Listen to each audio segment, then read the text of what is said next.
हाय नमस्कार, आप देख रहे हैं सिटी न्यूज़ 100। मैं हूं आपके साथ काजल चंदेल।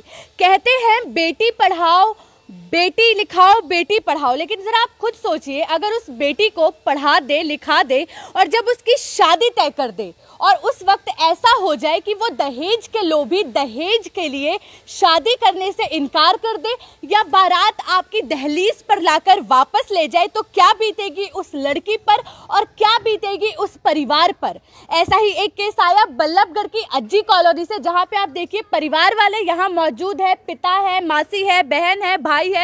लड़की यहाँ मौजूद नहीं है क्योंकि लड़की इतनी परेशान हो चुकी है, ऐसे ट्रॉमा में जा चुकी है कि कुछ भी बोलने के हालात में नहीं है, कुछ बोल नहीं पा रही है। जरा खुद सोचिए कि आप ही की बेटी हो और उसके साथ ऐसा हो जाए तो क्या वो लड़की बोल पाएगी। उसके साथ जो नाइंसाफी हुई है, उस नाइंसाफी के लिए शब्द अपने मुंह से निकाल पाएगी? नहीं निकाल पाएगी।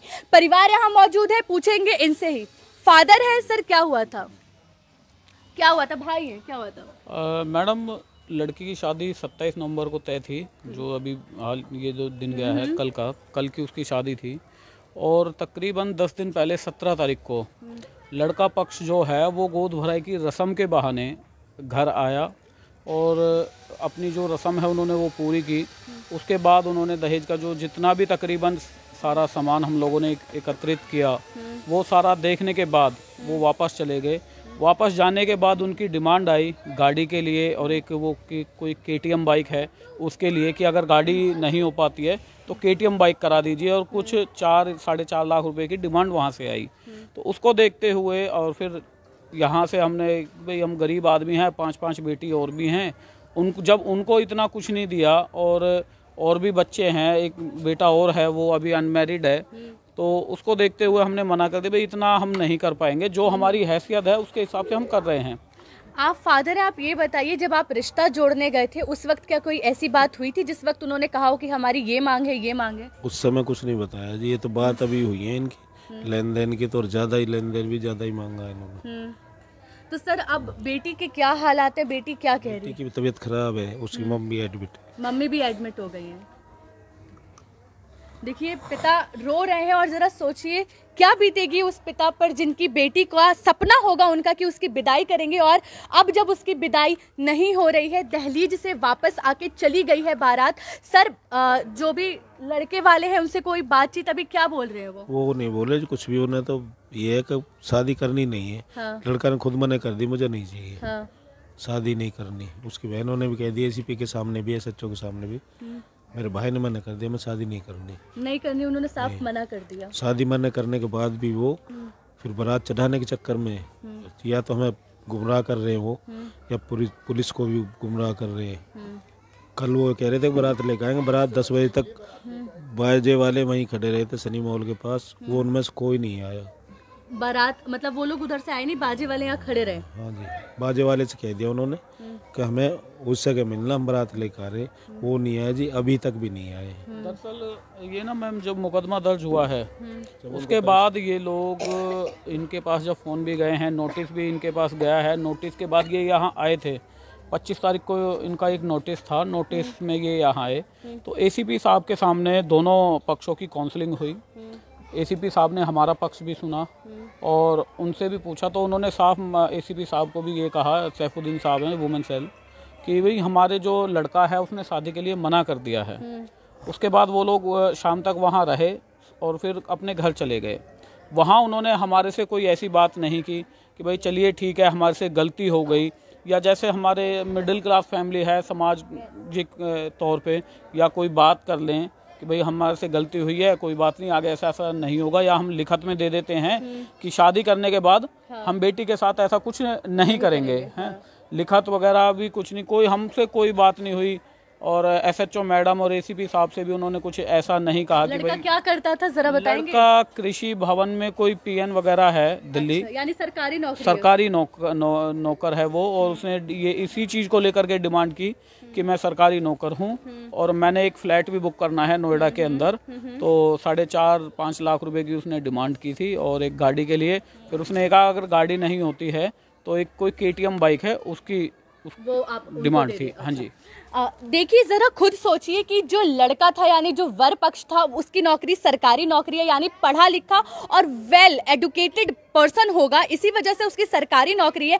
यानी हम ये तो पक्का समझ गए हैं कि अगर इस तरह के लोभियों की बात की जाए, दहेज के लोभियों की बात की जाए, तो उनकी कोई कैटेगरी नहीं होती, वो चाहे पढ़ा लिखा हो या अनपढ़ हो।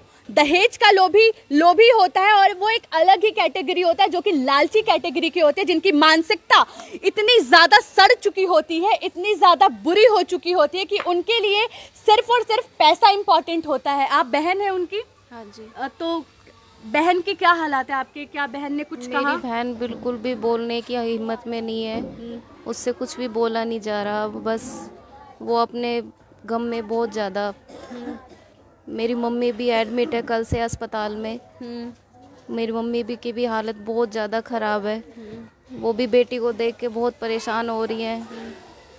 तो अभी क्या लग रहा है, बहन को कैसे संभालोगे आप? क्या बहन को संभालेंगे, देखो जैसा संभाला जाएगा। जो हुआ उसके साथ बहुत बुरा हुआ, ऐसा होना नहीं चाहिए था, लेकिन सोचा नहीं था इतना गंदा होगा वो लड़का जिसके साथ हमारी बहन। उन्होंने ये भी बोला था कि कल हम बारात लेके आ रहे हैं, वो बारात भी नहीं लेके आए और उन्होंने हमें भी गुमराह कर दिया। हमारे भी सारे जो हमारे रिश्तेदार हैं सब आगे के बारात आएगी, लेकिन वो बारात नहीं लेके आए, उन्होंने हमें भी पागल बना दिया। आपको भी? आप मासी है उनकी, तो उनकी यानी आपकी जो बहन यानी उनकी माँ, उनकी क्या कंडीशन है, क्या कह रही है वो तो यहीं पर बेहोश हो गई थी, जैसे आवाज आई थी भाई बारात लेके आ रहे हैं हम। हाँ। तो यहीं बेहोश हो गई, झोली झंडा लेके अस्पताल में जाकर दाखिल करिए। हाँ। तो वहाँ पे डॉक्टर ने कहा कि भाई इसके ना ज्यादा टेंशन हो गई है, अटैक की शिकायत भी हो सकती है, तो इसलिए हमने वो उसको दाखिल कर दिया। तो लेकिन ये लोग इतने झूठे हैं, जैसे ये पढ़े लिखे हैं, जैसे इनमें बिल्कुल भी तमीज नहीं है। दहेज इतना मांग रहे हैं ये कि जितना गरीब बंदा 5 बेटी है उसकी वो कहाँ से दे देगा इतना दहेज। इसलिए हमने सोचा कि भाई अब कार्रवाई करेंगे तो भाई प्रशासन ही कर सकती है, अब हम क्या कर सकते हैं। जरा सोचिए, एक माँ जिसने ये सपने सजोए होंगे कि मेरी बेटी का मैं ब्याह करूंगी, उसे मैं विदा करूंगी, लेकिन वो माँ बेटी को तो विदा नहीं कर पाई, लेकिन खुद जरूर हॉस्पिटल में एडमिट हो गई। हाँ, ये देखिए, ये लड़के का फोटो है जिसके साथ इनकी बहन का जो है रिश्ता तय हुआ था। 27 नवंबर को शादी होने वाली थी। और देखिए, ये ही वो लड़का है जो कि जिसके साथ इनकी बहन का रिश्ता तय हुआ था। एक बार शादी का कार्ड दिखाएंगे। देखिए, ये लड़के वालों की तरफ से शादी का कार्ड है। अगर शादी का कार्ड है, इसका मतलब यही है कि पहले वो लोग शादी के लिए राजी थे, लेकिन बाद में दहेज के लोभ में ये रिश्ता जो है वो तोड़ा गया। ये देखिए कि ये इनकी तरफ का शादी का कार्ड है। आप जरा सोचिए, एक पिता पूरी जिंदगी की कमाई लगा देता है अपनी बेटी की शादी करवाने में, और इस तरह के दहेज के लोभी उसकी बेटी के सपने तो तोड़ते ही तोड़ते हैं, साथ में तोड़ देते हैं उस पिता की हिम्मत जो अपनी बेटी की शादी के सपने सजोए हुआ था। आखिर क्या गलती है इस पिता की, इस भाई की और उस लड़की की जिसकी जिंदगी इस तरह से खराब कर दी गई सिर्फ और सिर्फ दहेज के लोभ में, एक गाड़ी और चंद पैसों के लिए, एक फ्लैट के लिए एक लड़की की पूरी जिंदगी तबाह कर दी गई। जरा जितने भी व्यूवर्स मेरे साथ देख रहे हैं, आप खुद सोचिए कि अगर आपके साथ ऐसा होता है, आपकी खुद की बेटी के साथ ऐसा होता है, तो क्या बीतेगी आपके दिल पर। ये वो परिवार है जिनके साथ ऐसा हो चुका है। कल 27 नवंबर की शादी, लेकिन शादी तो नहीं हो पाई। संदेशा एक आया कि बारात आ रही है, लेकिन बारात नहीं आई। परिवार के चेहरे उदास, गमगीन, माँ हॉस्पिटल में। संदेश जो उनका जो मैसेज था वो हमारे पास नहीं आया, और हमारे से तो उन्होंने 17 के बाद कोई बात ही नहीं की। मना करने के बाद हमारे से उनका कोई टाई अप नहीं हुआ। हम उनको फ़ोन भी करते रहे। हमारी जो बहन है, लड़की की एक बहन है जो मौसी की लड़की, वो वहीं उनके नज़दीक त्रिलोकपुरी रहती हैं। वो वहाँ उनके पास गई भी, तकरीबन सुबह से लेकर शाम तक वहाँ रही, उनके खूब हाथ पैर जोड़े और उनको कन्वेंस करने की उन्होंने पूरी कोशिश भी की कि भाई आप मना क्यों कर रहे हैं, आप ऐसा ना करो, हमारी पूरे शहर में बेइज्जती हो जाएगी और लड़की अब कहाँ जाएगी। नहीं है? उनकी 4 बहन हैं। वो बहन उसी के पास रहती हैं, लड़के के पास। माँ बाप उसके हैं नहीं, वहीं वो रहती हैं। उसके बाद उन्होंने उनको साफ मना कर दिया कि भाई हम बिल्कुल भी शादी नहीं करेंगे। उसके बाद जब 25 तारीख को उनके पास नोटिस गया, थाने में आए, थाने में भी हमारे से या हमारे पूरे परिवार से या किसी भी सामाजिक व्यक्ति से ये नहीं कहा भाई हम शादी के लिए तैयार हैं, हमारे से गलती हुई है या कैसे भी, हमारे से कोई कांटेक्ट नहीं हुआ। उसके बाद जब उनके पास नोटिस पहुंचा है, यहाँ आए हैं, उनको पता चल गया है कि मुकदमा दर्ज हो चुका है, मुकदमे से बचने के लिए, पुलिस कार्रवाई से बचने के लिए इन्होंने हाई वोल्टेज ड्रामा जो बैंड इन्होंने बुक किया था उसके साथ रचा है, हमारे साथ नहीं।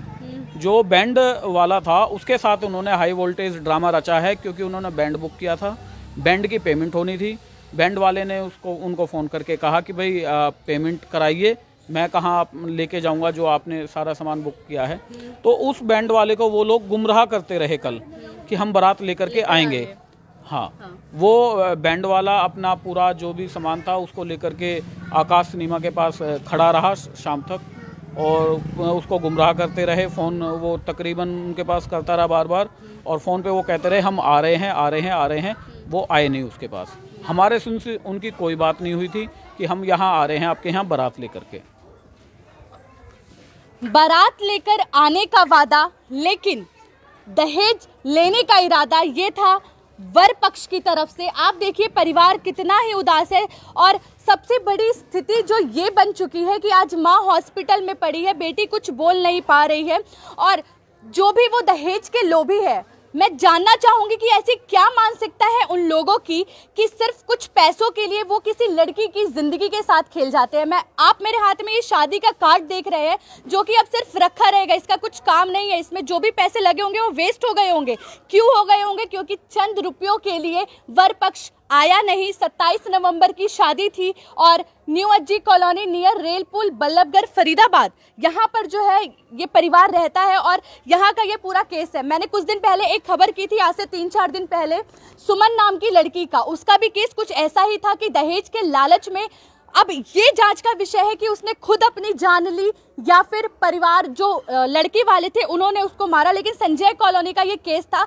जरा सोचिए कि ऐसे मानसिकता वाले लोगों की जो कि दहेज के लोभी है, उनके जो हौसले हैं वो कितने बुलंद होते जा रहे हैं कि एक लड़की की जिंदगी की कोई परवाह किए बिना जो उनका लालच है वो सामने रखते, चाहे उसके बाद उस लड़की की जिंदगी रहे ना रहे। आज जो भी इनके बहन के साथ हुआ उसका जिम्मेदार कौन है? सिर्फ और सिर्फ वो लोग जो दहेज के लोभी हैं।